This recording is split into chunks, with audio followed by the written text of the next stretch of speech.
Oh, me. Still an update on this ball field right here. If you remember, this is a ball field kind of rejuvenated for a church that's going to be doing upward soccer and I think upward football and stuff like that out here. So it's not necessarily needing to be at the level of like a high school ball field or a college ball field. They just wanted a smooth field with ground cover. And of course they had tons of common Bermuda out here. You see all this common right there.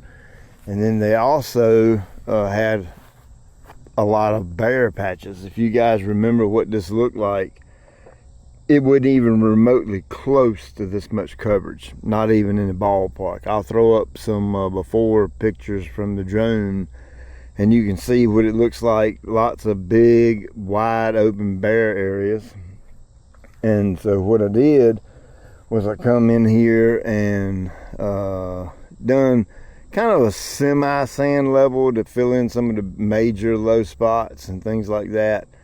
And so, you know, again, not trying to make it absolutely laser grade perfect, but just giving something a smooth surface. And once I got the sand on it, got it smoothed out, went down with the Alpha Elite Bermudagrass seed and got quite a bit of it to come up. Of course, I'm still dealing with some weeds, crabgrass, and a little bit of spurge. Got a few little clumps of fescue, wild fescue, a little piece of Dallas grass here and there. But I do have one more application. Actually, I got two more applications on this field this year. And one of them is going to be a blanket spray, heavy nitrogen feed, one more real heavy nitrogen feed, and a blanket spray to clean up all these weeds going into winter.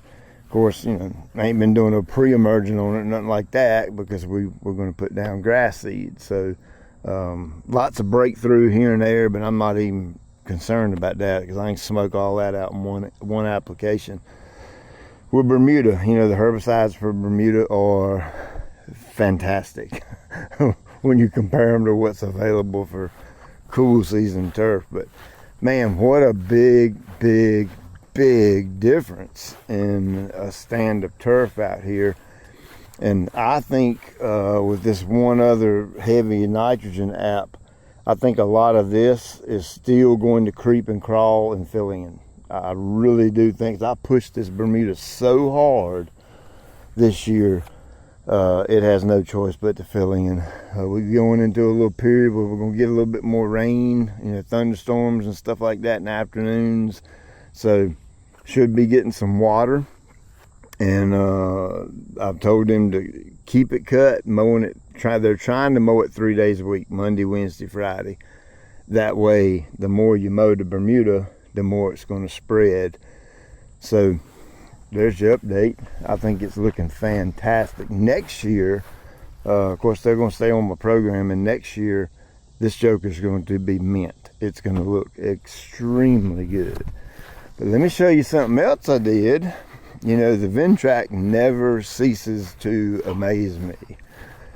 This is the first time I've ever done a large mulch job like this. And, you know, of course, I didn't want to rake it. And who in the world wants to rake 60 yards of mulch? So I brought my power rake out here in the Ventrac, and look at that. This is double ground hardwood. And like I said, it was 60 cubic yards of mulch that went in this area. It's about 4.5, maybe 5 inches thick. And we done it super heavy simply because they don't want to redo it year after year after year. So I can come in here once a year, maybe twice a year, and just kind of run over it with a power rake and just kind of fluff it up. You know, it's super deep. I mean, it's like almost 5 inches deep over the whole area right here. So just by coming in and, you know, it might cost them $150 to come in here and just run over it with a power rake, fluff it up, and it'll look brand spanking new. So that turned out really, really well. Like I said, the Ventrac never ceases to amaze me. And we added a brand new parking pad right here. And their plans is to come over here in the corner, do some picnic tables, things like that for the families, you know, hanging out, watching their kids play. I think they're going to do some, you know, sitting arrangements, maybe bleachers or something over here, or something along those lines. So really trying to make this joint nice, make it really cool for, you know, parents and all. And, you know, the big thing is no mud. You know, all this was just a muddy mess before. How much rock was this? This was, gosh, I can't remember. It was 10 loads. 10 loads at 20 tons per load. 20 tons is 40,000 pounds, 2,000 pounds in a ton. So 20, oh my gosh, my brain ain't working today. Let's do it this way. Usually I can rattle off them numbers in my head, but I'm thinking about something else. I got a potential to go to down to Columbia, South Carolina, and maybe play some golf with a couple of guys that some of you might know. And Jack is mainly for Jacks, so I am ecstatic about. I am pumped up. And I told Jax last night, and he was absolutely beside himself because he's a big fan of those guys. So that might be coming a little later in October. We'll see if that works out or not. So it's 20 tons in a load times 2,000 pounds per ton. That's 40,000 pounds, and then we got 10 loads, 400,000 pounds of rock that went on this bad boy. And you can see it goes all the way up there, and I even put them a little Y driveway, like for, you know, in and out traffic, things like that. And then but you'll see it on the flyovers, but over there next to those containers, there's another new brand ad that I added over there. So talk about a cool job.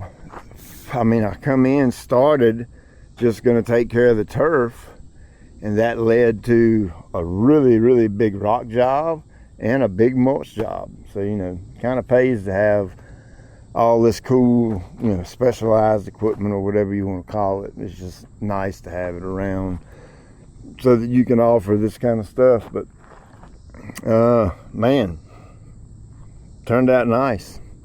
Like I said, some of these spots right here, it might not clear, they may not fill in 100% this year, but next season, this ball field will be absolutely mint. Oh, on the Alpha Elite Seed, I get emails on occasion. You know, I got Tip Tough, I got 419, I got this Bermuda, I got that Bermuda. I want to overseed it and make it thicker. And typically I'll send them back a little laughing face emoji, and I'm like, why? Why in the world do you want to make your Bermudagrass thicker? Isn't it already thick enough? You know, those hybrid type Bermudas, I always tell folks, don't worry about overseeding it. It's not like cool season turf or fescue or blue or rye where you need to overseed it. You don't. You just need to mow it and put some nitrogen and water on it. That's all you need to do with Bermuda grass. It is literally that simple. And of course, if you have the heat to go along with that, then it's lights out. It's game over. The Bermuda is going to spread. You don't have to put down grass seed. You don't have to put down Bermuda grass seed on top of existing Bermuda to have a nice yard.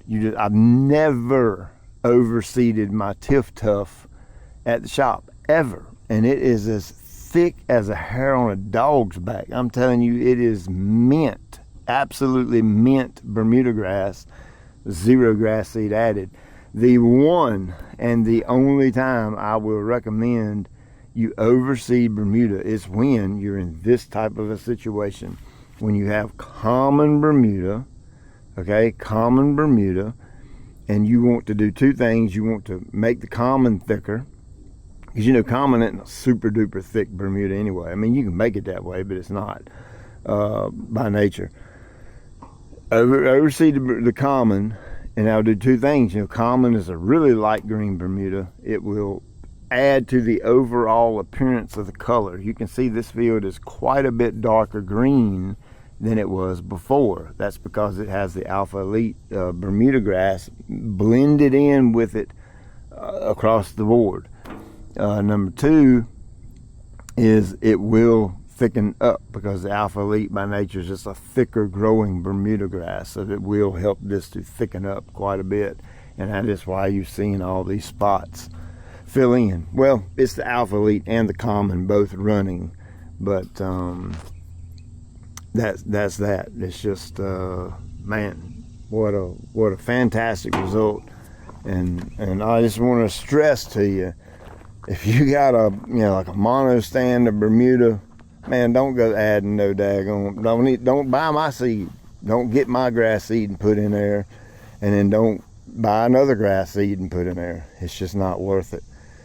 The blade thicknesses will probably be different. You'll probably get some variation in color, all kind of things. It's just not a good mix to do those two things. If anything, find out what Bermuda you have. Let me back up. If you have large bare areas, okay, and you're trying to do barriers, find out what Bermuda you have, whether it be Tip Tough 419 or whatever it is, and find a sod supplier and sod your bare areas, or plugs.